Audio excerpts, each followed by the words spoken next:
Donc si vous avez des choses dans une banque, n'ayez jamais, à la limite, acheté un fonds de trésorerie, même de la banque, en votre nom. À ce moment-là, ça vous restera à vous quoi qu'il se passe. Mais si vous êtes en cash, vous êtes cuit. Donc faites bien attention à ne pas laisser trop de cash dans votre banque, parce que ça ne rapporte rien et ça peut coûter gros, quoi.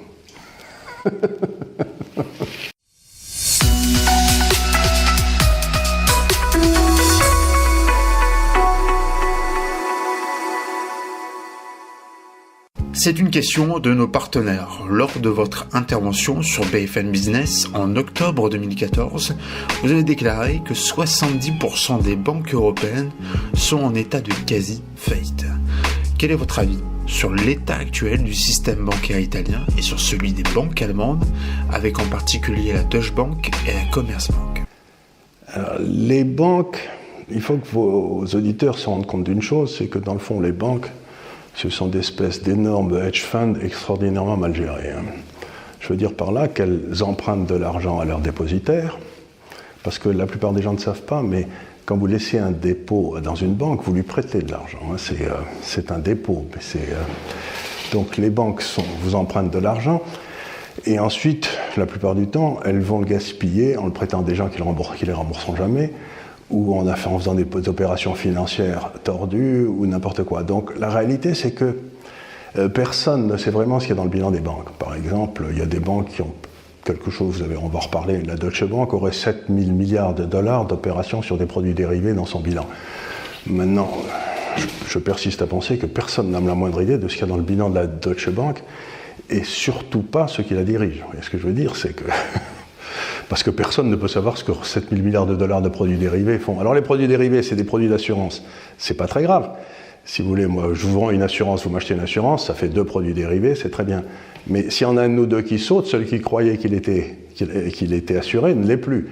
Donc il va être obligé de se racheter une assurance et ça va faire une espèce de c'est ce qu'on a vu dans la crise de 2008-2009.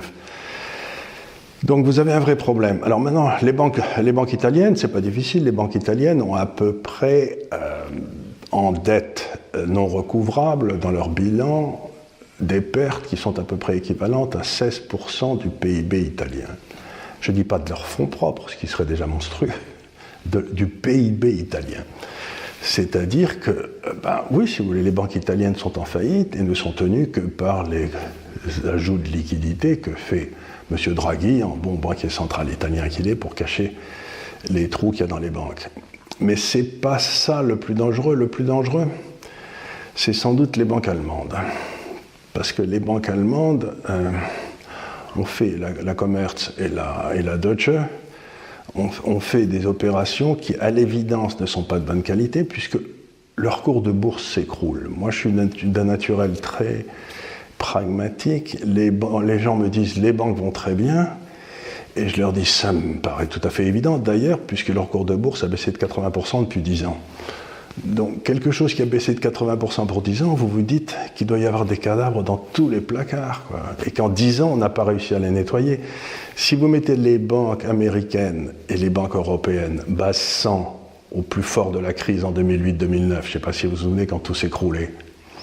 Bon, les banques américaines sont à 250, c'est-à-dire qu'elles ont fait plus que doubler, 2,5 fois leur mise.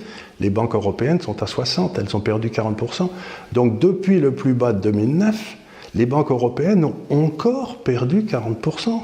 Donc il y a quelque chose qui se passe dans leur bilan qui n'est pas bien normal. Et rien n'est plus affreux que les banques allemandes quand vous regardez leur cours. Et alors je dis, j'aimerais comprendre, parce que la comptabilité est difficile, mais j'ai d'excellents amis qui sont d'excellents gérants à Paris, qui sont connus dans le monde entier, qui sont des gérants remarquables. Si ça vous intéresse, je pourrais vous dire leur nom, mais ils s'appellent Comgest, c'est une des meilleures sociétés de gestion au monde. Mais ce qu'ils font, c'est quand ils achètent des actions en bourse, ils n'achètent jamais ni compagnie d'assurance ni banque, parce que bien qu'étant des analystes financiers hors pair, ils disent « personne n'y comprend rien ». Donc ce sont des espèces de trous noirs au milieu de la galaxie financière.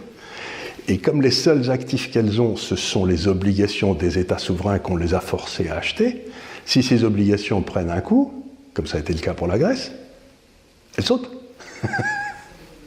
Ouais, j'essaye simplement de dire, regardez le cours de bourse, regardez ce qu'ils ont dans leur bilan. Le seul actif qu'ils ont, que ces banques ont vraiment, c'est les obligations italiennes. Et si les obligations italiennes n'étaient pas achetées par la Banque Centrale Européenne, personne n'en voudrait.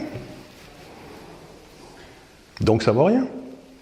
Concrètement, quels sont les risques pour les épargnants si demain leur banque fait faillite? Alors, deux choses. La première, c'est que le cash que vous avez dans la banque, à ce moment-là, comme vous êtes un débiteur de la banque, ça tombe dans le pot commun.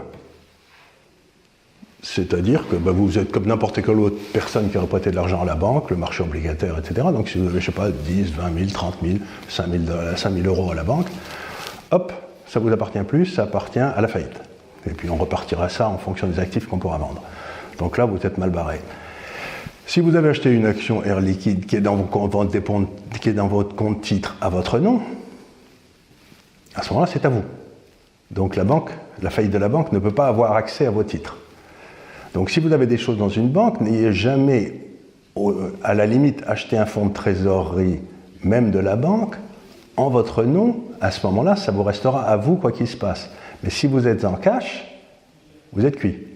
Donc faites bien attention à ne pas laisser trop de cash dans votre banque, parce que ça ne rapporte rien et ça peut coûter gros, quoi.